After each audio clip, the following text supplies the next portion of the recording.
What's going on, everyone? Jeremy here from the Quartering on Video, like 4, 5, or 6 or something for the day.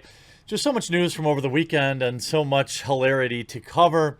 I really appreciate you just checking the main channel. Although I love that so many people have notifications turned on. We know that YouTube doesn't really send them out reliably. I also know a huge chunk of my viewers just watch my videos and aren't subscribed. Hopefully today will be the day in which I earn your subscription by clicking that red subscribe button right below the video. Now, understandably, people are mad. People all over the place are mad. And this weekend and continuing into this week, we've seen a lot of that anger come out in a variety of ways. Much of it good, but a lot of it also bad. And, I don't want to cover specifics so much of what people are doing on the streets here on this channel because I don't even trust video evidence anymore. It's just, you wait for all the dust to settle and you try to analyze what really is going on. But what I can say is this Spongebob Squarepants writer has gone off the rails. This via boundingintocomics.com. Spongebob Squarepants writer Solomon Giorgio declares burning down the United States is a right. SpongeBob SquarePants and Hulu's high-fidelity writer Solomon Giorgio recently declared that it's a right for black people to burn down the United States. Giorgio's comments come amidst all sorts of bad behaviors in the Twin Cities in St. Paul, Minnesota. He took to Twitter to write, "Black people have every right to burn down the country they built for free." Interesting take. Interesting take. I don't think many of the buildings that are being taken down were built for free by black folks. I think this is just a bad take. And it is so bad that it's interesting to me that there wasn't more backlash. Now, the tweet would quickly go viral, receiving over 131,000 retweets and over 577,000 likes. These are generally from people who have nothing to lose in life. So it's easy to say, yeah, let it all burn. I remember being 18 years old and having $0 in my bank account and having not achieved anything in my life. Sometimes people are at this same level for their whole life. And so it's really easy to just say, burn it all down. Like, I legitimately understand that mindset. There are people that, but when it comes from a Hollywood elite, to me, it rings of, like, I understand 18-year-olds saying this.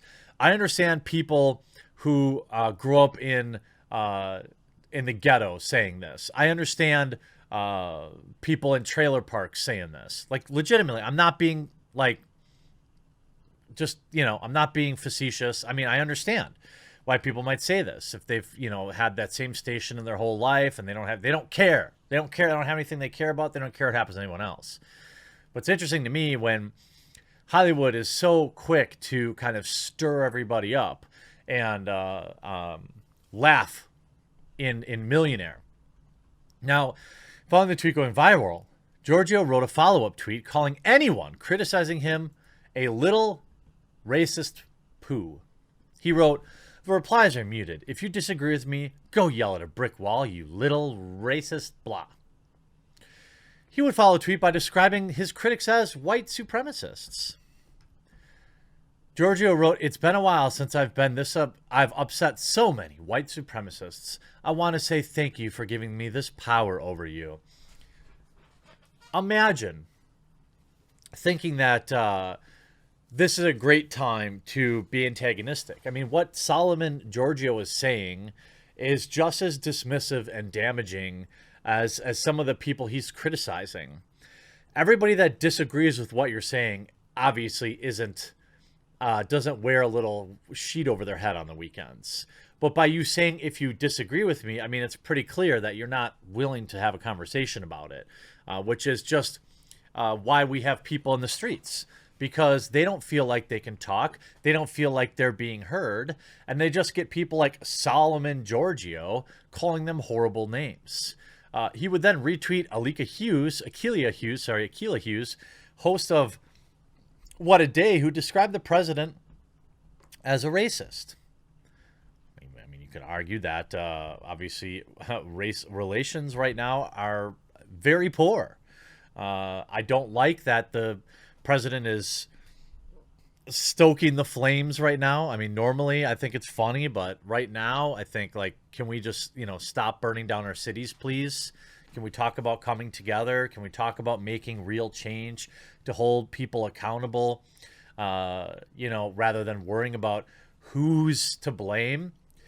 If you open up Twitter right now, excuse me, it's a hilarious blame game.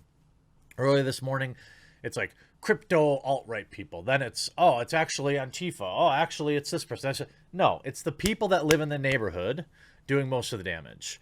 And then there are outside interlopers, too, that are going in there and making things worse. And I like more and more of the videos that I'm seeing where people are calling this kind of stuff out and kicking these people out of their neighborhoods. And I love it. I love to see that.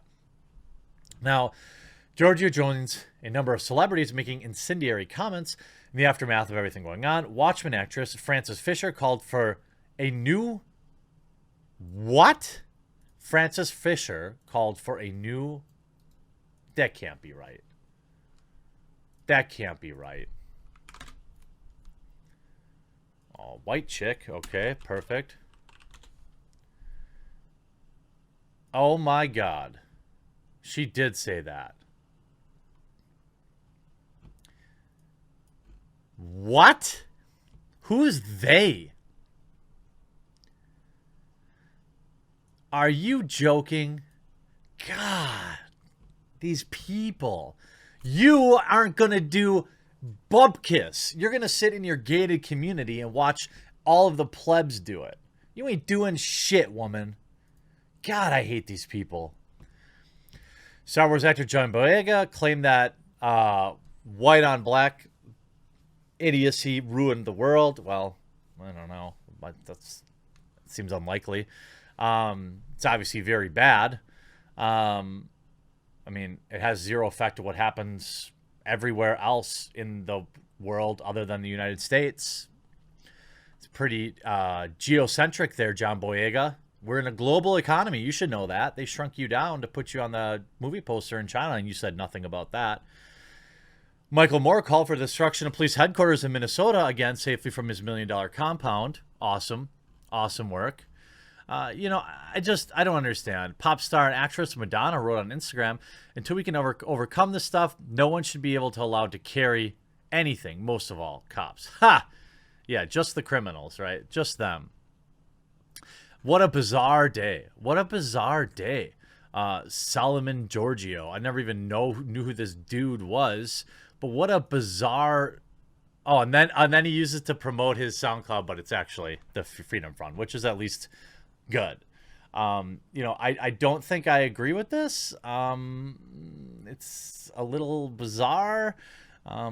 If what happened to you was wrong, then doing it to other people doesn't make it right. I mean, this is like... I know you're a writer on a children's show, but this may come as bizarre to you, but two wrongs don't make a right. And to think it does is awfully selfish. It's awfully self-serving, to be honest with you. And the idea that, I mean, I understand people are mad. I understand why they're mad. That doesn't mean that I can't disavow this kind of like incendiary rhetoric, especially from Hollywood elites. You really don't have a lot to say. You should be using your power to bring people together and not whip everybody else up into a fury, a lather, so you can sit back and tweet about how everything that's happening is just so awful, even though you clearly played a huge part in whipping your followers up into that. And look, I'm going to take a minute to be very clear here and say, obviously I don't feel the need to tweet out this, black JPEG image with white text on it saying, bad things are bad. My viewers, I hope, know that I don't care. I don't care about anything about you except right up here. I don't care what color you are. I don't care what religion you are. I don't care about maybe anything. I don't care. I care what's going on here in your mind. And all I can do is continue to cover this kind of stuff, point and laugh, but then try to bring it home with some semblance of not insanity. Yes, what happened was bad, but his memory's all but erased at this point. Nobody's even talking about him anymore. They're making it about themselves. They're donating to charity, or they're donating for this so they can get articles written about him. You got Sony wilding out on their official Twitter account, arguing with people. It's just gonna keep happening until people stop making the stuff about themselves and start thinking about how can we bring people together? How can we fix keeping terrible people at their job? Like, if you're really bad at your job, you should be able to be fired from your job. Maybe start by taking a good, strong look at the police union, getting rid of that, getting rid of the protections, the people that protect these bad actors, instead of whipping up people and telling them that they have every right to burn the country down. That's just me, though. I don't know. I'm not a Hollywood celebrity. Hope you enjoyed this video. We'll talk to you again real soon.